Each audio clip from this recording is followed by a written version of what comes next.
उत्तराखंड निकाय चुनाव में बीजेपी की बम्पर जीत, 11 में से 10 सीटों पर कब्जा कर रचा इतिहास। कांग्रेस पार्टी का हो गया बिल्कुल सुपड़ा साफ। बीजेपी ने उत्तराखंड नगर निकाय चुनाव में शानदार प्रदर्शन किया है। साल 2027 में होने वाले विधानसभा चुनाव के लिहाज से इसे प्रदेश की सत्ता का सेमीफाइनल माना जा रहा था, जिसे बीजेपी ने जीत लिया। निकाय चुनाव में बीजेपी की जीत में मुख्यमंत्री पुष्कर सिंह धामी ने बड़ी भूमिका अदा की, जहां उन्होंने पूरे चुनाव के दौरान प्रभावी नेतृत्व किया।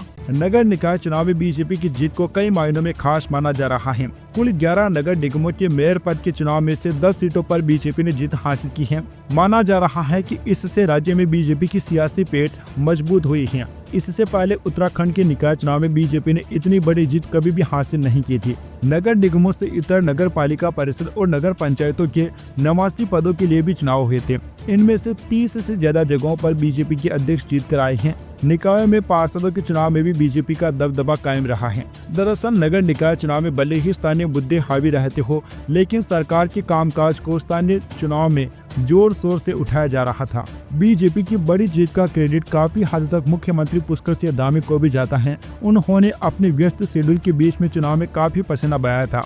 चुनाव के दौरान प्रदेश के जिस निकाय में पार्टी संकट में आई, वहां बीजेपी संगठन की नजरें सबसे पहले सीएम धामी पर ही जाकर टिकी। इस दौरान यूसीसी, राष्ट्रीय खेल और दिल्ली विधानसभा चुनाव में मुख्यमंत्री पुष्कर सिंह धामी काफी व्यस्त रहे। इसके बावजूद वह हर जगह पहुंचे और पार्टी प्रत्याशियों का उत्साह बढ़ाया। निकाय चुनाव में बम्पर जीत से आगामी पंचायती चुनाव और 2027 के विधानसभा चुनाव को लेकर बीजेपी नेताओं और कार्यकर्ताओं में उत्साह है।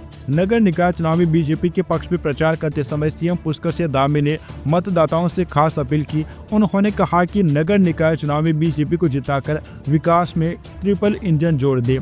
इसके लिए उन्होंने पहला इंजन केंद्र की मोदी सरकार, दूसरा इंजन प्रदेश सरकार को बताया और तीसरे इंजन के रूप में निकायों में बीजेपी को बोर्ड को चुनने की उन्होंने अपील की और इसका असर हमें जमीनी स्तर पर देखने को भी मिला। वैसे दोस्तों, कांग्रेस पार्टी के लगातार हाल पर आप लोगों की क्या राय है, अपनी राय नीचे कमेंट बॉक्स में जरूर बताइए।